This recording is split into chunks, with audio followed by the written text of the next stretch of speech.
Hey guys, today I wanted to make a quick video telling you some of the rather unusual things that I pack when I'm either traveling or camping or especially backpacking. And these are things that I pack specifically to make the trip more comfortable so that I don't end up getting tight muscles or having pain anywhere. And these are some things that I've learned really through my profession as an occupational therapist. And if you don't know what that is, go look it up.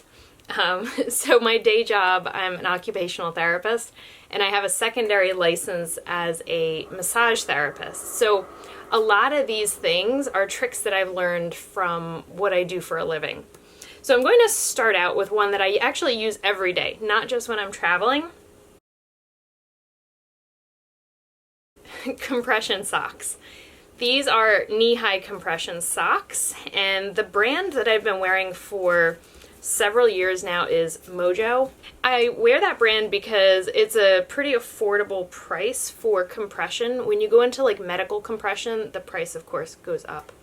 But you can get them on Amazon for under $20 a pair, which is really good. The way that we measure compression is the same way that we take blood pressure. So you're going to see it's either going to be 15 to 20, and it'll say mmHg, millimeters of mercury, or 20 to 30, which is what I wear. They are really great when you're on an airplane. It's to keep your circulation moving. It can help prevent blood clots, but really the main reason that I wear it is to prevent leg fatigue. So if you're sitting in one place or standing in one place for a long time, it's harder for your circulation to come back up toward the heart. So wearing compression socks kind of fights the pull of gravity that will make your circulation pool or become more stagnant in the legs, and it gives like a heavy, tired kind of feeling. So I wear my compression socks when I go hiking, and I know a lot of people like to double layer with like a sock liner and then a fluffier, softer sock on the outside for like a little bit of cushion, and you could definitely do that with these. I usually just wear these and my hiking boots, and I'm totally fine. So compression socks, really, really helpful day to day, but essential when you are traveling. All right, my next one is balls. This is actually in my bag literally every day. I don't leave the house without this. These are two foam balls in like a little carry pouch that goes together. You can take them out and use them separately. This is from a company called Yoga Tune Up, and since I've been a yoga teacher for many, many years, I'm a huge fan of the system. Oh no. This is the bad part about having the ball. No, Redford, no. It's not for you. I'm sorry. I'm sorry. The reason I don't leave my house without this little pouch in my bag is that if your back muscles get tight, if your neck muscles get tight, a lot of times the upper part of my shoulders will get really tight, and I'll start to get pain down my shoulder from an old shoulder injury from work. This is so helpful to find a wall and put this where the muscles are really tight, and you roll up and down on that area. If you want more specific instructions about that, you can go over to my yoga channel. That's where I post videos about exercises and movements. I don't have time to do all that in this video, but this is the set that I use day to day, and this is what I'll put in my suitcase, or if we're checking a bag and weight is not a super big problem, this is what I take. But if I'm going backpacking and I feel like bringing a ball, this smaller pink one is hollow, has about the same consistency, but it's much lighter, and instead of having the pouch, I will actually use a sock. So here's my compression sock. I'll put the ball into the end of the sock like that. I'm sorry, Red. This is so mean. I'll throw it behind my back and then lean against a wall. And if you have a trigger point, so just like a focal area of muscle tightness that is causing radiating pain, you can lean right into the wall. You can kind of roll around so that the ball softens up that area and gets some circulation in there. It is a lifesaver if your back is tight or you're really having pain somewhere. The other spot that I will use this on a lot is my feet, because if you are hiking and you've been doing a lot of pounding on the feet, taking the ball and just rolling out the bottom of your foot is like the best thing at the end of the day. So this will really help you to feel ready to hike again the next day. If you're on a multi-day backpacking trip, this can make all the difference. I know my ultralight backpackers out there are like cringing because this probably weighs a couple of ounces, but for me, getting myself out of pain and not being sore is totally worth carrying this little bit of extra weight in my pack, because it's going to make me enjoy the trip that much more, and I will be much more pleasant to hike with when I'm not in pain. I'll show you really quickly. This is the book that you can get. It's the Role Model Method by Jill Miller. It's a thick book. I mean, it is really thick. It shows you how to roll basically every single muscle in your body. So if you have a particular area that bothers you, it would be really good to figure out how to roll that out effectively at home before you're traveling so that you can stay on top of that. Because I know if I'm in the car for a while, my back will get really tight. And you add that in with lots of hiking and then being in the car for a while, and things just get angry. So you have to have some self-care skills so that you can work that stuff out. Next one is bringing some sort of topical muscle rub kind of thing. I have two of my favorites here in little packets. So again, backpacking, this is so easy to slip in. I usually put it in the first aid kit. This one you can tell I've had for a while. So this is Biofreeze. That's one of the things that I usually use at work. And this is rock sauce by the company Rock Tape. Little packet that you can have with you anywhere. So if your back is really tight, or a lot of times if my neck is bothering me, I will take out some Biofreeze or some sort of topical and put it on my neck. Now another favorite combination of mine is Tiger Balm, but the small one, the extra strength one, and peppermint oil. So I'll take a little bit of Tiger Balm in my hand, a few drops of peppermint oil, rub them together, and if I'm getting a headache or a migraine, I put it up and down the back of my neck and the top of my shoulders. I work it through my scalp and I put it on my temples. And sometimes that is enough, if I do it really early on when I'm getting a headache, to stop that process. This is called a muscle scraping tool, and between this and the ball, you can fix any tight, cranky muscle in your body.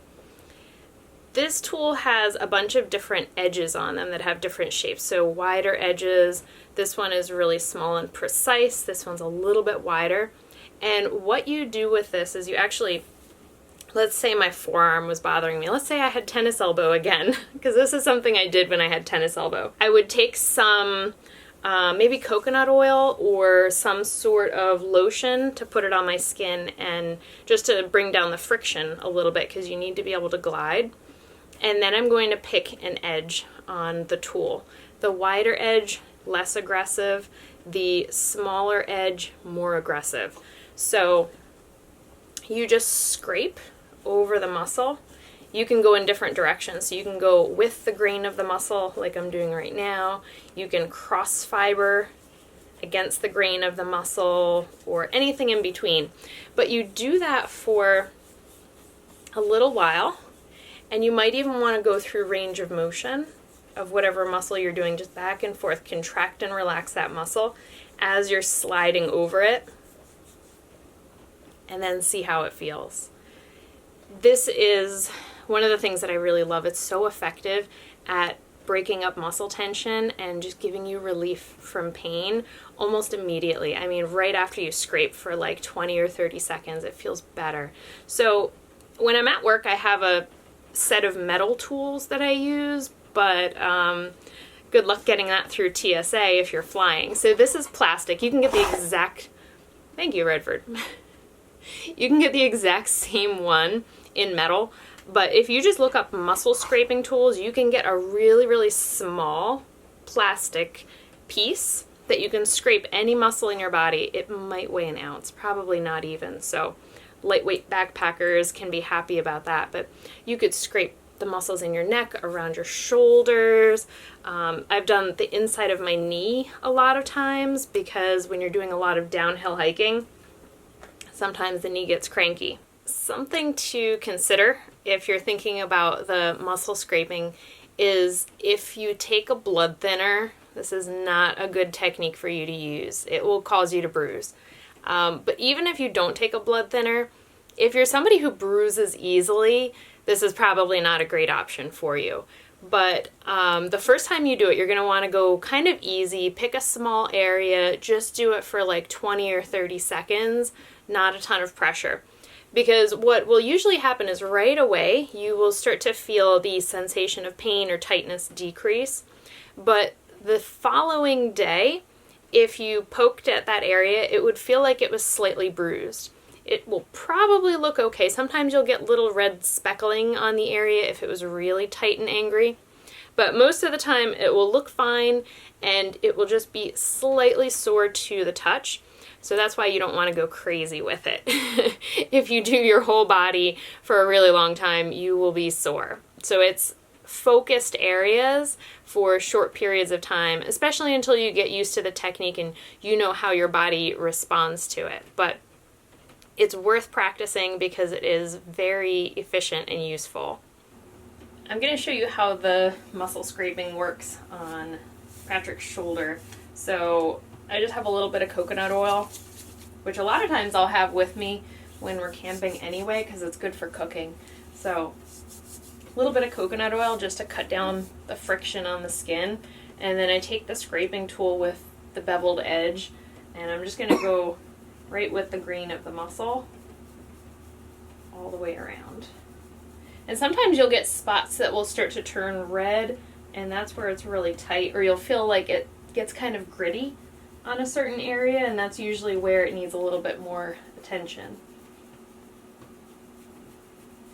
You just work around the whole area. You're not going crazy because you don't want to end up with a bruise, but it's just to loosen everything up. And what you'll start to see is it turns red. It starts to flush with circulation. And then it'll feel kind of warm to the touch. So that's exactly what you want. So last thing, and this is one of those things that research-wise, it's kind of all over the place, but I'm adding this in because in my personal experience, kinesiology tape can be really, really helpful. You might have seen in the Olympics a few years ago, I think it was the volleyball players all had their shoulders taped, and whether or not that was like a marketing ploy or if they really needed that tape on there, who knows. But this is something that I've done. This is the whole roll. I don't bring the whole roll. I'll cut a few pieces off and wrap them up with a little hair tie to keep them in a really small roll. And I'll just tuck it in my bag somewhere. And if my shoulder starts to really hurt or my knee starts to really hurt, I will put a piece of kinesiology tape over the area that is painful. And sometimes that little bit of sensory input is enough to calm down that feeling of pain and allow me to keep hiking or whatever it is that I need to do without being in pain. So throwing a couple pieces of this in your bag can be really helpful. At work, the brand that I use is Rock Tape, but there's a lot of different kinds. This I think I just ordered on Amazon. You can find it in grocery stores now. If you go in like the health supply aisle, they have rolls of kinesiology tape. The brand that I usually recommend to people who are not professionally trained is KT tape because the strips are pre-cut and the corners are already rounded for you, which is important so that the tape stays on for longer. It's just easier if you get the pre-cut strips instead of having to cut it yourself because it takes a little bit of practice there. But I'm going to show you my favorite technique that you are going to want to know how to use for the kinesiology tape, so that if you do have pain somewhere, this is the technique that you're going to use. As far as the taping goes, I'm just going to show you on the elbow. So like if Pat had tennis elbow right here, I cut 2 strips, like 3 inches or so long, and what happens is the tape on the back has this paper that you can actually peel. So I'm going to do what I call the Band-Aid technique. I'm going to peel off 2 little segments, one on each end, like that. So it's kind of like a Band-Aid, and then I peel the center one. So I have 2 handles. Okay, you see on the tape how there's like a wave pattern, and I can stretch the tape out. That's what makes this tape special. It doesn't limit movement, so it's not going to help you if you have like a sprain or anything. It's more for circulation and just a little bit of pain management.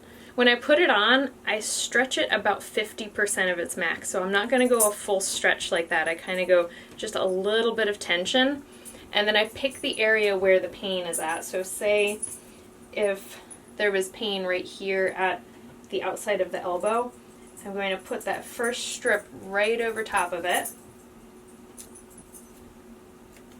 peel off one end of the Band-Aid, peel off the other end of the Band-Aid, and smooth it down. No tension on the ends because that will irritate the skin. And then you just do the exact same thing with the second strip, and you form an X. So wherever the pain is at, you're going to put an X over the top of it. So I rip off the sides so it's like a Band-Aid, peel off the center, about 50% tension on it, and I'm going to X the opposite way.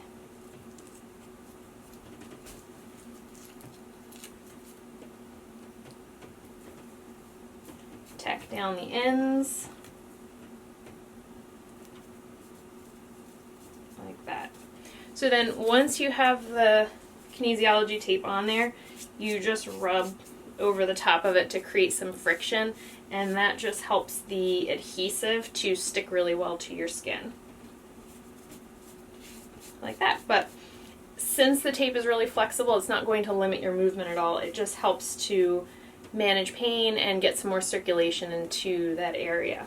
Something to keep in mind if you're thinking about trying the kinesiology tape is just thinking about how sensitive your skin is. They have types of tape that are better for sensitive skin than others. Some of them have really strong adhesive that not everybody's skin agrees with. So we usually just cut a little piece of tape off and stick it somewhere on your body that you can leave it on for a couple of days and see how your skin reacts to it. I know for me, I can keep it on for about 3 days. By the end of that 3rd day, it'll start to feel itchy, and then I take it off. When you take the tape off, do not rip it off like a Band-Aid. If you just rip it off, it might take the top layer of skin off. So what I do is I peel it off carefully. I usually wet it first. I'll take a shower, or if you're out in the back country, just wet it with some water. Hold your skin and carefully peel the tape back in the opposite direction. It's really not painful as long as it's not on an area that's hairy, but that's the best way to take the tape off without aggravating your skin too much. The good thing is that once you have the tape on, if it's helping you, you can leave it on for a few days. You can shower with it. All of that stuff is totally fine. So those are all of my little tricks that I like to use to stay comfortable, happy, and pain-free when I'm traveling or hiking. And I would love to hear if you have some interesting techniques or things that you do to keep your body comfortable when you are out doing things. So thank you so much for watching this video. I hope you found it to be helpful.